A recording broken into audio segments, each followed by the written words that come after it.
अगदी सोप्पा, कोणालाही सहज जमेल असा मऊ लुसलुशीत दाणेदार कमी तुपातला शिरा गोडाचा कसा बनवायचा याची रेसिपी दाखवणार आहे।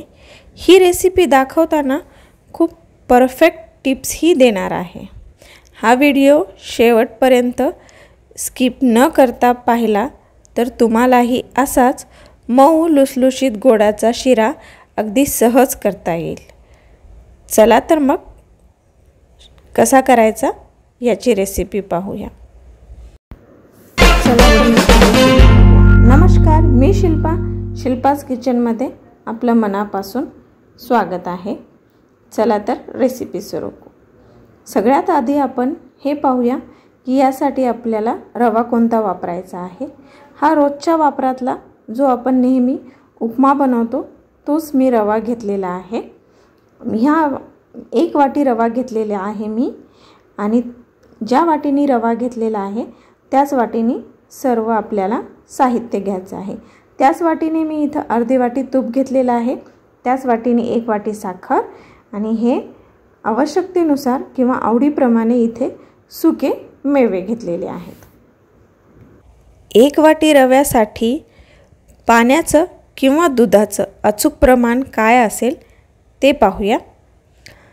या वाटीने मी 2.5 वाटी दूध घेणार आहे आणि अर्धी वाटी यामध्ये पाणी टाकून घेणार आहे।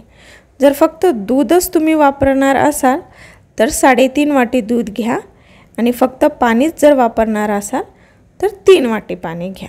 इथे मी 2.5 वाटी दूध घेतलेलं आहे आणि अर्धी वाटी पाणी घेतलेलं आहे। पाणी खूप आवश्यक आहे, त्यामुळे रवा खूप छान फुलतो। आता हे दूध आपण गॅसवर उकळायला ठेवून देऊया। गॅसवर कढई ठेवलेली आहे आणि अर्धी वाटी तुपातलं थोडंसं तूप म्हणजे 1 ते 2 चमचे तूप मी ठेवलेलं आहे। आता यामध्ये आपल्याला सुके मेवे थोडेसे परतून घ्यायचे आहेत। टाकले तरीही चालतील सुके मेवे, आणि नाही टाकले जर आवडत नसतील तर काही हरकत नाही, नाही टाकले तरी चालेल। चांगले परतून घेतलेत, आता काढून घेतलेत। त्याच तुपामध्ये 1 वाटी रवा टाकून घेतलेला आहे। रवा गरम तुपामध्ये टाकल्यामुळे छान असा खरपूस भाजला जातो आणि छान असा दाणेदार होतो, आणि थंड जर तुपामध्ये रवा टाकला तर तो व्यवस्थित भाजला जात नाही आणि तूपही जास्त लागतं। मंद आचेवर याला आपल्याला हलकासा तांबूस रंग येईपर्यंत भाजून घ्यायचा आहे।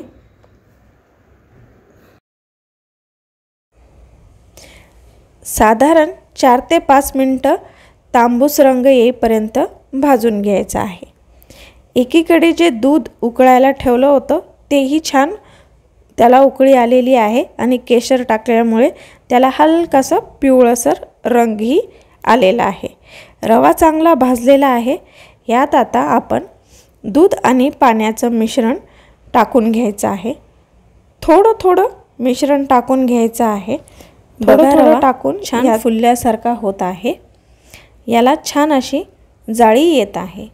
याचा अर्थ रवा खूप चांगल्या पद्धतीने भाजला गेलेला आहे।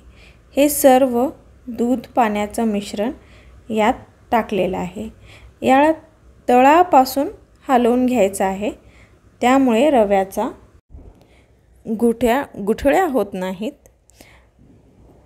पूर्ण तळापासून याला छान हलवून घ्यायचं आहे आणि याच्या पूर्ण गुठळ्या आपल्याला मोडून घ्यायच्या आहेत। आता झाकण ठेवून गॅस अगदीच लहान करायचा आहे आणि 2 मिनिटाची वाफ काढायची आहे। बघा, दूध आणि पाण्याचं मिश्रण रवा सगळं शोषून घेतलेलं आहे। याला तळापासून एकदा हलवून घ्यायचं आहे। आता यामध्ये आपल्याला आपण जी सुरुवातीला मी साखर दाखवली होती ती 1 वाटी साखर टाकायची आहे। या ठिकाणी जर तुम्हाला साखर वापरायची नसेल तर तुम्ही इथे गुळाचं पावडर पण वापरू शकता। साखर घातल्यामुळे थोडंसं मिश्रण पातळ होत आहे. तळापासून हलवून झाकण ठेवून 1 ते 2 मिनटं आता याला वाफ काढून घ्यायची आहे.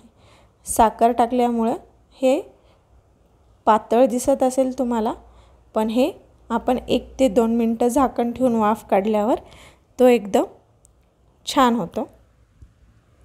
1 ते 2 मिनटानंतर पहा किती छान अतिशय मऊ लुसलुशीत दाणेदार शिरा बनून तयार आहे. हा बराच वेळ जरी शिरा राहिला तर असाच मऊ आणि लुसलुशीत राहतो किंवा दुसऱ्या दिवशीही पण हा असाच मऊ लुसलुशीत राहतो. शिरा तुम्ही या गौरी गणपतीला नक्की एकदा करून पहा आणि तुमचा अनुभव माझ्यासोबत नक्की शेअर करा. ही आजची रेसिपी कशी वाटली, मी सांगितलेल्या टिप्स कशा वाटल्या त्या कमेंट्सद्वारा मला नक्की सांगा. व्हिडिओ थोडा जरी आवडला असेल तर प्लीज एक लाईक करा आणि आपण जे 1 ते 2 चमचा तूप ठेवलं होतं ते तूप आता यामध्ये मी टाकून घेतलेलं आहे आणि हे असं शेवटी तूप टाकल्यामुळे शिऱ्याला एक छान अशी चकाकी येते आणि शिरा खूप मऊ आणि लुसलुशीत दिसतो.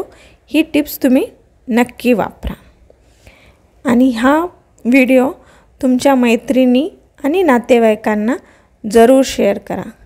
अशा छान छान रेसिपी पाहण्यासाठी शिल्पास किचनला जरूर सबस्क्राईब करा आणि बाजूला असलेल्या बेल आयकॉनलाही जरूर प्रेस करा.